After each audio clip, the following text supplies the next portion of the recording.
Assalamualaikum warahmatullahi wabarakatuh. Halo, selamat pagi anak-anak hebat. Bagaimana kabarnya hari ini? Semoga semua tetap dalam keadaan sehat ya, dan tetap semangat belajar. Anak-anak, sebelum kita memulai pembelajaran, kita awali dengan membaca doa terlebih dahulu agar ilmu yang kita dapatkan bisa kita serap dengan baik dan bermanfaat. Berdoa mulai. Berdoa selesai. Anak-anak masih bersama dengan Bu Eli. Hari ini kita akan belajar tema 2, subtema 2, dan mata pelajaran Bahasa Indonesia dengan pokok materi menggali informasi penting dengan aspek apa, di mana, kapan, siapa, mengapa, dan bagaimana. Tujuan pembelajaran kita adalah yang pertama, setelah mengamati video pembelajaran, siswa dapat memahami penggunaan aspek apa, di mana, kapan, siapa, mengapa, dan bagaimana pada peta pikiran. Yang kedua, setelah membaca teks bacaan, siswa dapat menganalisis informasi penting dari buku sejarah menggunakan aspek apa, di mana, kapan, siapa, mengapa, dan bagaimana. Menuliskan informasi penting suatu teks menggunakan kalimat efektif. Kita dapat menuliskan kembali informasi penting yang terdapat dalam suatu teks. Hal tersebut dapat memudahkan untuk mengingat informasi yang sudah kamu temukan dalam suatu teks. Informasi yang telah kita peroleh sebaiknya ditulis dengan menggunakan kalimat efektif. Apa yang dimaksud kalimat efektif? Kalimat efektif adalah kalimat yang memiliki susunan sesuai kaidah bahasa Indonesia yang tercantum dalam Pedoman Umum Ejaan Bahasa Indonesia dan menggunakan kata yang sesuai. Kalimat efektif memiliki susunan yang berurutan, yaitu S untuk subjek, P untuk predikat, O untuk objek, dan K untuk keterangan. Ciri-ciri kalimat efektif. 1. Ditulis menggunakan kosakata baku. 2. Bermakna logis dan mudah dipahami. 3. Tidak menggunakan dua kata atau lebih yang bermakna sama dalam satu kalimat. 4. Terdiri atas struktur kalimat yang berurutan. Satu kalimat minimal mempunyai subjek dan predikat.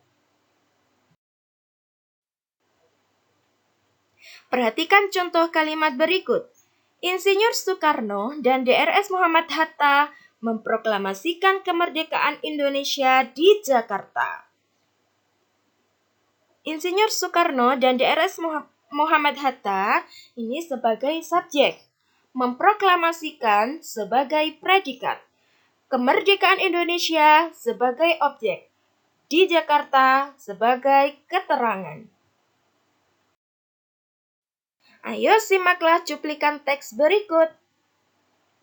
Tahukah kamu sejarah ditetapkannya tanggal 10 November sebagai Hari Pahlawan? Pada tanggal 10 November 1945, tepatnya di Surabaya, Jawa Timur, terjadi pertempuran antara tentara Indonesia dengan tentara sekutu. Pertempuran tersebut merupakan salah satu pertempuran terbesar dan terberat dalam sejarah Indonesia. Informasi penting yang terdapat pada teks di atas adalah tanggal 10 November 1945 terjadi pertempuran antara tentara Indonesia dengan tentara sekutu di Surabaya.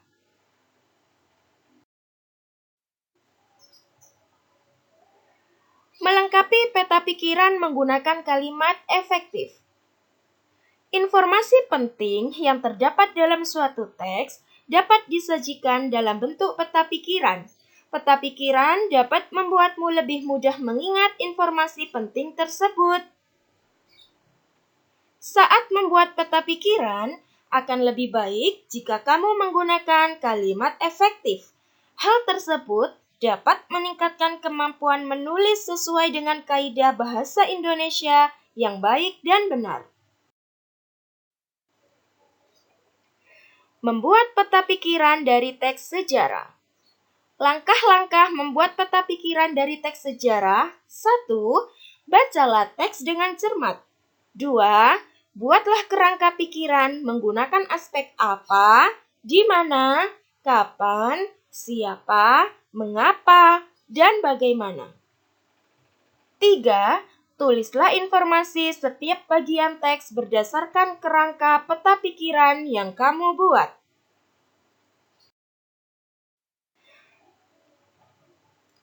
Ayo kita membaca bersama. Pertempuran Ambarawa. Pada tanggal 20 Oktober 1945, tentara sekutu di bawah pimpinan Brigadir Bethel mendarat di Semarang dengan maksud mengurus tawanan perang. Kedatangan sekutu ini diboncengi oleh Netherlands Indies Civil Administration atau NICA. Namun, ketika pasukan sekutu dan NICA telah sampai di Ambarawa dan Magelang untuk membebaskan para tawanan tentara Belanda, para tawanan tersebut justru dipersenjatai sehingga menimbulkan kemarahan pihak Indonesia. Pada tanggal 26 Oktober 1945 di kota Magelang terjadi pertempuran antara pasukan Tentara Keamanan Rakyat atau TKR dengan pasukan gabungan Inggris dan NICA. Insiden tersebut terhenti setelah Soekarno dan Brigadir Bethel melakukan perundingan dan memperoleh kata sepakat. Namun, ternyata pihak sekutu mengingkari janji. Pada tanggal 12 Desember 1945, pertempuran berkobar di Ambarawa. Kolonel Sudirman langsung memimpin pasukannya yang menggunakan taktik gelar supit urang atau pengepungan rangkap dari kedua sisi, sehingga musuh benar-benar terkurung. Setelah bertempur selama 4 hari, pada tanggal 15 Desember 1945, pertempuran berakhir. Indonesia berhasil merebut Ambarawa dan sekutu dibuat mundur. Kemenangan ini diperoleh berkat kerjasama dari seluruh rakyat di Ambarawa. Kemenangan pertempuran ini kini diabadikan dengan didirikannya Monumen Palagan Ambarawa dan diperingati sebagai Hari Jadi TNI Angkatan Darat atau Hari Juang Kartika. Sekarang kita masukkan ke dalam peta pikiran. Bagian-bagian dari peta pikiran ini diambil dari jawaban yang menggunakan kata tanya apa, di mana, kapan, siapa, mengapa.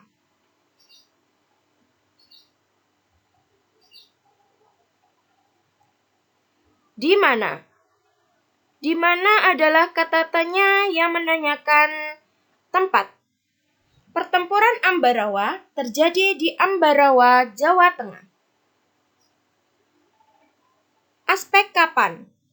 Kapan adalah kata tanya yang menanyakan waktu. Pertempuran Ambarawa terjadi pada tanggal 20 November sampai 15 Desember 1945. Aspek siapa. Siapa adalah kata tanya yang menanyakan orang atau pelaku. Pejuang Indonesia melawan sekutu di bawah pimpinan Kolonel Sudirman. Mengapa adalah kata tanya yang menanyakan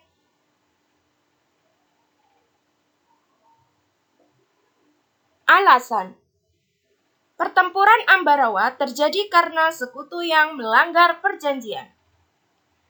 Apa adalah kata tanya menanyakan tentang peristiwa pertempuran antara rakyat Indonesia melawan pasukan sekutu di Ambarawa, Jawa Tengah.